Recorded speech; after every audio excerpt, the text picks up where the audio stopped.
Hi, it's Matt Dalby. I've been wanting to do slightly fewer reviews, but having last night been to see City of Glass at home, I thought I'd review that because there were certain things I wanted to say about it. City of Glass is a stage adaptation of the Paul Auster novel of the same name. That's the first novella in the New York trilogy that he wrote or started writing in the mid-80s. City of Glass was first published in 1985. I first read it, I think, early 90s, possibly 1989. And I really liked it. It does a lot of metafictional tricks. It involves a character called Paul Auster who comes in relatively late in the story, although he's already name-checked on about the second or third page. And I can see why it would be a challenging piece to adapt. Now, my understanding is that the stage adaptation was drawn from a graphic novel version of City of Glass. Now, I haven't seen that graphic novel, so I don't know how that adapted the book. But for me, there were a few problems with this stage adaptation. I did read some reviews before I went to see this, although I was still hopeful that it would be good and enjoyable. The Guardian review spoke about essentially it being sort of technically impressive but relatively unmoving, emotionally unengaging. And I think other reviews said similar things, but it wasn't entirely clear to me why that was. What I was suspecting was that they'd seen an early performance, and that because there were sort of clear technical limitations, that there was a lot of technology to negotiate, that perhaps the actors were feeling their way through that and having to incorporate that to their performances. That really doesn't seem to have been the case. What I found was that really the performances were fine, particularly the character playing Stillman. Stillman is the character who calls the writer Daniel Quinn at the beginning, and he's looking for a private detective called Paul Auster. And the actor playing Stillman, both the junior Stillman who calls at the beginning and Stillman's father, who Quinn is asked to follow, that actor was clearly having some fun with the role, was clearly enjoying it, and actually had some space to perform and do things. The other actors really were just reduced to standing in place and reciting lines, because the majority of this was narrated. Now, it wasn't clear to me whether it was being narrated live, whether there was someone backstage reading it, or whether this was a pre-recorded narration. I don't know really if that matters particularly. I guess it would be better and probably preferable for the actors were it kind of live, but who knows. So, and most of the text was in the hands of that narrator. And that narrator was telling you not just what was being thought, but what was going on. And essentially, this was just a lightly dramatised reading, which for me is not really theatre. And the kind of much vaunted technical side of things really didn't seem to amount to very much more than lights, projections, and scrim. I mean, it's obviously something way beyond my technical capacity to coordinate or put on, but it didn't seem to be that complicated. There was a germ of something in this adaptation that I could see, in as much as the projections worked pretty well to give a sense of using one space to show a lot of different locations. And there were several doors in and out of the space which could be used by various characters, and there were two actors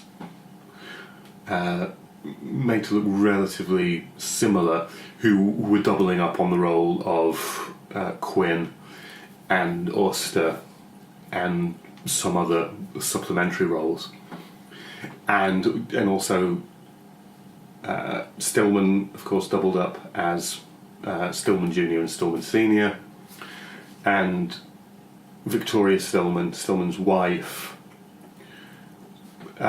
played a couple of other female roles, and those were pretty good ideas. I mean, the idea of location and spaces, and this being a specifically New York story, were kind of well captured by those projections, and using the same space, but slightly reconfiguring it, and doubling up of roles, and people having several names was well reflected by having actors take on several roles. The problems, though, are again with the adaptation. I mean, I think I just started to reread the book. I'd not read it in several years, and within the first page, and certainly within the first 2 pages, there are several things that Auster has put in there which are important to the rest of the book, and you can see in the play, although it's never made clear why they're important. And one of the first things, which certainly doesn't come across on stage, is that Daniel Quinn likes to walk. He walks around New York. He's kind of a flanner. He walks to forget himself, to lose his identity, to become one with the city, and that's important. There are several locations, and there's a lot of walking. Quinn follows Senior Stillman, and Senior Stillman stays in a hotel and walks all over the city, and his walks begin to spell out a sentence later on,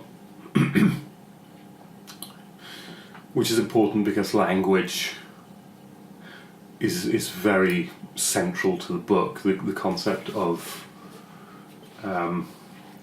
the human language, the English that people speak, but also the supposed language of God, whether that's a completely theoretical, imagined language, whether it's the kind of Enochian that John Dee and others claimed to be trying to speak and understand. this is important, and this mapping of language and identity and locations onto one another are all there in the first 3 pages of the novella, and they're not really that apparent in this production. Immediately coming out of it and sort of dimly remembering the shape of the book and some of the incidents, it seemed to me that if I were adapting this, I would probably start the adaptation process not at the beginning, but I'd start somewhere near the end, or in the last third, where Quinn essentially ends up living in an alleyway outside. Is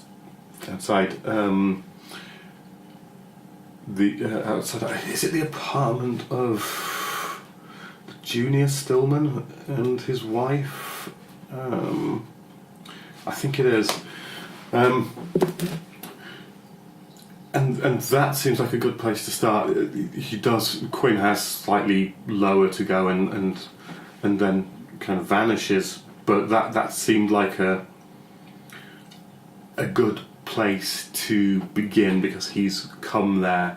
It's an interstitial space. It's not his apartment. It's not any of the locations that he's been visiting. It's not the Stillman's apartment. It's somewhere that he would normally pass by or pass through, and it's somewhere where he can watch, but at the same time where he's disconnected from what's actually happening, as we found out later. And it becomes a kind of, it also plays to an extent with some of those tropes of detective fiction, which again are right there in the early pages of City of Glass, and Quinn is a writer, and he's started to write genre fiction. This is how he's making his living at the start of the book. He writes detective prose, and I can see why you might want to start with the opening voiceover. With the opening, it was a voiceover on stage. You might want to start with that opening, because it is very much referencing these kind of pulpy detective novels, and yes, him being in that alley is a kind of absurdist extension of that. So yeah, the opening is it was a wrong number that started at the telephone ringing 3 times in the dead of night, and the voice on the other end asking for someone he was not. Much later, when he was able to think about the things that happened to him, he would conclude that nothing was real except chance. But that was much later. In the beginning, there was simply the event and its consequences. Whether it might have turned out differently, or whether it was all predetermined with the first word that came from the stranger's mouth, is not the question. The question is the story itself, and whether or not it means something is not for the story to tell. Now, for me, that's interesting. That's good writing. It's clearly setting up a work of literary fiction, but it's also referencing pulpy detective fiction. It's also drawing attention to its own existence as a literary text. And I can see the temptation of wanting to at least start the play like that. I'm not sure I would want to do that, because I don't particularly like framing devices, and that seems to me would be the most legitimate use of that. You open with that, and then the action evolves from there. But to me, that misses other things that seem to play into this. The kind of malleability of identity, the shifting of names, and and personality, people removed from social context, from normal human contexts, put into very artificial literary contexts deliberately, is reminiscent of some of the things that Beckett did, for instance, on stage and in his novels, and some of those locations, particularly the alley, could be from Beckett, and there are a lot of challenges to adapting this for stage, and I'm not entirely certain how I would go about that. I think certainly, as I've said, I think the doubling of roles with actors would find, in even having a couple of actors take on the same role, I think would work for other characters too. And using a single space with slight modifications, perhaps with projections and lights, to stand in for several different locations again is fine, but to me you need to capture more of the peripatetic nature of it, of someone moving through spaces, moving through lives, moving through a city, moving through ideas without ever really fully engaging with any of them, and everybody making mistaken assumptions about other people, and that starts with Stillman first mistaking Auster for a detective, which he's not. He's a writer, as the writer of the novel is, and then with when Quinn goes to meet Stillman, Stillman mistaking Quinn for Auster, who's already been mistaken for someone else, and Quinn using that adopted name, and Quinn uses several names during the novella. So I would want to capture the sense of movement, the diversity of locations much more. I would want much less reading. I think it has to come down much more to the acting. You really have it's fine having the physical aspect of it, but the acting and the language have to sell the locations and the situations. And again, for me, this would come down to someone like Beckett, and I guess also to Pinter.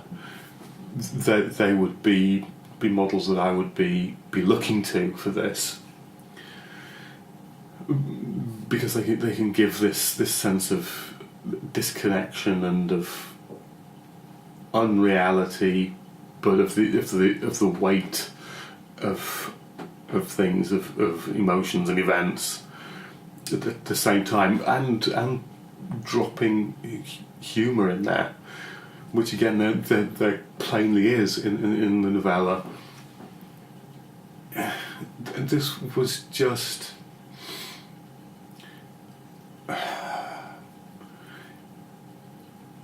it was almost like a radio production, except if you were dramatising it for radio again, I don't think you would go for that much narration. I mean, it made me think of immersive theatre, a kind of, if this were taking place in a sort of abandoned warehouse or an old factory building or an old office block that were made over for the purpose, and you were being led by the actors in small groups through this space, and there was projections and the music and incidents from the book, that again would have worked well, but again I would have less narration.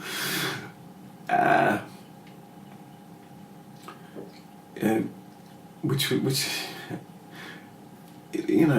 was almost again like a sort of late 90s FMV game where you have lots of video cutscenes that are sort of telling you what's happening, and then you have a sort of brief interval where you play a slightly shit game for a minute or two, and then more cutscenes. So it felt like a work that hadn't yet gone through a final draft. It felt as though someone had taken the graphic novel, which again I repeat I haven't seen myself yet, and had gone, okay, that's great, we can turn that into a stage production. The point is, there's a lot going on in the panels of comic books, as well as text, and comic books have their own flow. They have their own way of fitting together. They have their own rhythms. So you have rhythms and images within a single panel. You have rhythms across a sequence of panels. You have rhythms across a page, across a double-page spread. And it's a very different pacing from theatre or from film. It has different conventions. It has a different vocabulary, essentially, of moving from scene to scene, of moving from place to place, of putting information across. And although a lot of comic book adaptations on film, in fact, as far as I'm concerned, most comic book adaptations on film have been pretty poor because they haven't understood the difference between film and comic books. They don't understand that, again, the pacing is different, the vocabulary is slightly different. At least it's a step closer in that you can use visuals, you can seed things within the frame in a way that you can't on stage. You can put a lot of things on stage, you can draw attention to them, and this did by brightening certain aspects of projections at a time, but that tended to be a little on the nose, and it meant that there was also a lot of superfluous information. There were things that were put in the frame or on the stage specifically because they needed to be there, but you were then dimming others and brightening one particular thing at a particular moment when it matched with something in the text, which was slightly clumsy way of doing that. As I say, I'm not entirely sure how I would do that. I think projections or lighting or sort of sheets, fine. Those things are fine. Minimal staging, I think, it is very much to this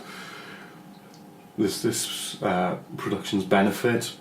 Doubling of roles, distributing, having actors take on several roles, and I think also much more of a couple of actors taking on the same role at the same time as that. I think taking into account the peripatetic nature of it, taking into account the pulp fiction references in there, and also taking into account and also starting for me perhaps with one of those points of crisis for your adaptation. Leave it in the same position, but sort of start with that and build out from it. This really felt like it was something that could have done with another draft or two. and really that brings me to the final thing that I want to say. This is kind of the third thing I've read in sort of the last, or seen in the last 6 months or so, that has felt like it really needed another look at and another draft. The other two major things that I saw are both novels that I read. They're both in the Hogarth series of adaptations of Shakespeare plays, and that's Jeanette Winterson's adaptation of A Winter's Tale, the Gap of Time, and Hagseed, which is Margaret Atwood's adaptation of The Tempest. And they both felt as though there were kind of interesting ideas there, but as though the play and the ideas hadn't really been fully incorporated, and as if they needed a draft or more just to tighten them. I mean, of the two novels, I think The Gap of Time felt more representative of Jeanette Winterson's work. It felt more like one of her novels, but it wasn't by any means as good as other recent books of hers that I've read. Margaret Atwood's, despite being called Hagseed, which is one of the names that is thrown at Caliban, the novel doesn't contain a Caliban analogue. There are analogues for the other major characters. There's a couple of analogues for Miranda. There's at least one representative of Prospero. There are a couple of analogues for Ariel, and there's also analogues for Antonio and Gonzalo and Sebastian, and for Ferdinand. But there's no Caliban analogue, and you could say that since the book is set in a prison, it's centres around an adaptation of the Tempest being staged by prisoners. You could say that some of those prisoners are Calibans in themselves, and that they act as the representative analogue for Caliban, except that they really don't, because they don't serve the role. They don't serve a role in the novel that Caliban does in the play, and he's an important part of the scheme, sort of structurally, philosophically, as a contrast to. He's a contrast to Ferdinand. He's a contrast to Prospero and Miranda. He's a contrast to Ariel, and he's a contrast to the members of the court. He contrasts to the kind of innocence and courtly purity and mastering of his own desires that Ferdinand represents. He is contrasted to the civilized Prospero and Miranda, who have tried to teach him and incorporate him into their lives, and he's violated that trust by rape. And here I'm talking specifically about the play rather than later post-colonial interpretations of it, which are fine and I think should always be borne in mind. I think it's important that we reconfigure and re-understand Caliban in the light of colonial perceptions and assumptions and the racist exploitation of other groups. That's absolutely legitimate. I'm talking really just about the kind of schema of the play and how it would have been perceived at the time. and the role that Caliban occupies there. He's contrasted with Ariel, who is a spirit who's also a slave and a servant, and who does apparently happily what Prospero asks of him, and doesn't violate his trust. He's a contrast to the sort of more elevated members of the court, Gonzalo, Alonso, who are noble and are able to forgive and to see through faults and to learn from their errors, even though Prospero doesn't. And Caliban is also contrasted with the more low members of the court, both the sort of genuine kind of lower class comic relief Stefano and Trinculo, who are kind of out for what advantage they can get, but also with Sebastian and Antonio, who have the benefit of education and understanding and having been raised within a civilized context, but who are quite willing to betray that. And so the lack of a character who fulfills any of those roles, as problematic as those roles will be in some instances, and one who, the lack of a character who could at any time have posed a plausible threat to Miranda is a big gap in the structure of what the story does. So yeah, and City of Glass again. It felt, coming back to the starting point, the main purpose of this. It felt unfinished. It felt like someone had taken the major incidents and the major interesting bits of text from the novella and had gotten a kind of good outline draft, and then hadn't thought about how to actually adapt that to the stage.